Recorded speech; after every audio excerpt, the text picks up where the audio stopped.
mistook you for Che Guevara, Snake. That's not too bad, huh? Yeah, right. I'm not even worthy of polishing his boots. So basically, the plot of Metal Gear Solid starts with Metal Gear, and then you fight a bisexual Romanian vampire. And then at the end of the entire series, you kill the senator of Colorado as a cyborg ninja. In all seriousness though, Metal Gear Solid is one of my favorite game series along with Mass Effect and the Persona series. And while I won't summarize the entire plot of Metal Gear Solid or the entire Big Boss timeline, the most important thing to know about this series is that it's mainly divided into two sagas, Big Bosses and Solid Snakes. However, for this video, I'll be talking about Big Boss's exploits after Metal Gear Solid 3 and his similarities with leftist revolutionary groups, specifically the ones in Cuba. Also, to avoid spoilers and just to avoid confusion, I will be counting Metal Gear Solid 5 as part of the Big Boss story and all the actions within as an extension of Big Boss.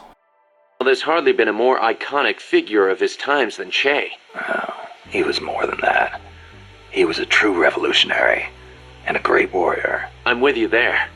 Can you believe that when he first went to Cuba with Fidel, they had only 12 guys with them? But they rallied. They brought in new recruits, won the support of the peasants, expanded their organization. And in the end, they overthrew the Batista regime. People flocked to them because they were honest. They won because they were strong. Those are the qualities that make men great. Did you ever read Che Guevara's book, Guerrilla Warfare?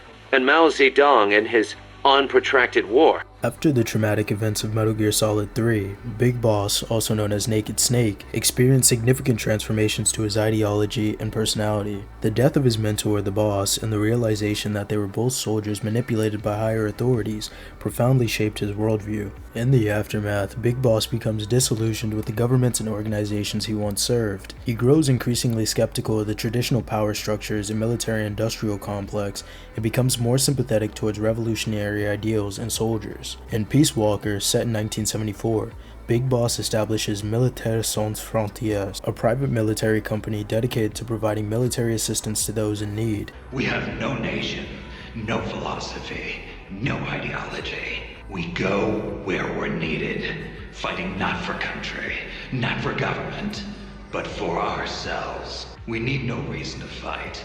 We fight because we are needed. We will be the deterrent for those with no other recourse. We are soldiers without borders, our purpose defined by the era we live in. Now of course, we know Big Boss turns into an antagonist of the Metal Gear Solid series and wants perpetual warfare. However, from Metal Gear Solid 3 to Metal Gear Solid 5, it seems that Big Boss's intentions are actually noble. He wants to defend those who cannot defend themselves and also have his soldiers fight for what they care about. Big Boss's speech is also very similar to the writings of Che Guevara and his guerrilla warfare book. Based on the audio tape that I included in the video, Big Boss might have canonically taken tips from Che Guevara's guerrilla warfare as Kaz recommended. Also, if that wasn't damning enough, the plot of Peace Walker revolves around disarming a Metal Gear that has nuclear capabilities, which obviously mirrors the Cuban Missile Crisis. Big Boss's appearance also changes after Metal Gear Solid 3, to the point where he actually gets mistaken for Che Guevara. ¿Quién es? Che?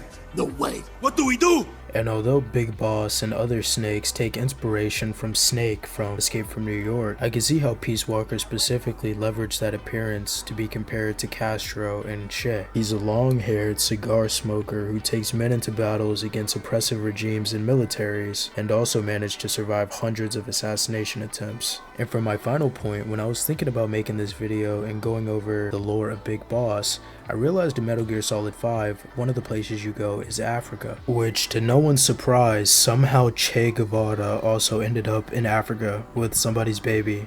Like, I don't fucking know. Che would go to the Congo during their civil war, while in the games, Big Boss goes to the Angola-Zaire region during their civil war in order to track down those who attacked MSF. In Metal Gear Solid Ground Zeroes, Big Boss also infiltrates Camp Omega, which is supposed to be an analogy to Guantanamo Bay in Cuba. At the ending of Ground Zeroes, it's revealed that a UN investigation into nuclear weapons at Mother Base was nothing but a ruse for Mother Base to be attacked and MSF to be dismantled. I find this funny because in the epilogue, it's revealed that the United States brushed it under the rug and denied having any dealings with MSF as clients. This is very similar to the allegations that the CIA funded Castro's rebellion against Batista due to Batista's unpopularity in both the United States and Cuba. Also, as a side note, there's a great cutscene in the Angola region of the game where Big Boss liberates child slaves. But in Metal Gear fashion, in the Metal Gear 2D game, he basically says that his plan is to traumatize kids and keep war going so that he can have an endless supply of child soldiers. So kinda fucked up in hindsight. To sum up Big Boss's character though, I wouldn't say by the end of the story that he was a leftist or socialist. As a whole, I think Big Boss has his own ideology. One that's free yet structured. One that's anti-imperialism. One that's anti-picking a side.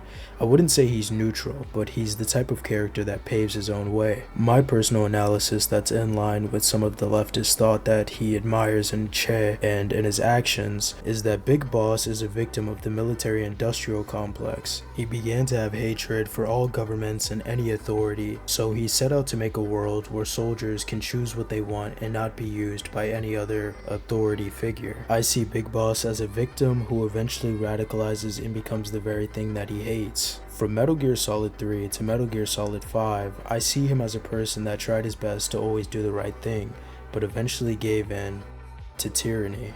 If you made it to the end, thank you for watching, and if you're not subscribed, around 70% of my total viewers aren't subscribed, so if you like my content, I'm gonna keep making content, so might as well. Like, comment your thoughts, and I'll see you in the next video. Thank you so much for the support on the last video, and I'm sorry if this video isn't the most polished or in-depth.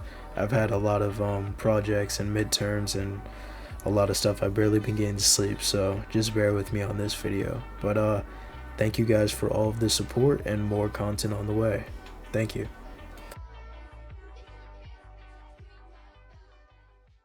Thanks for the 10.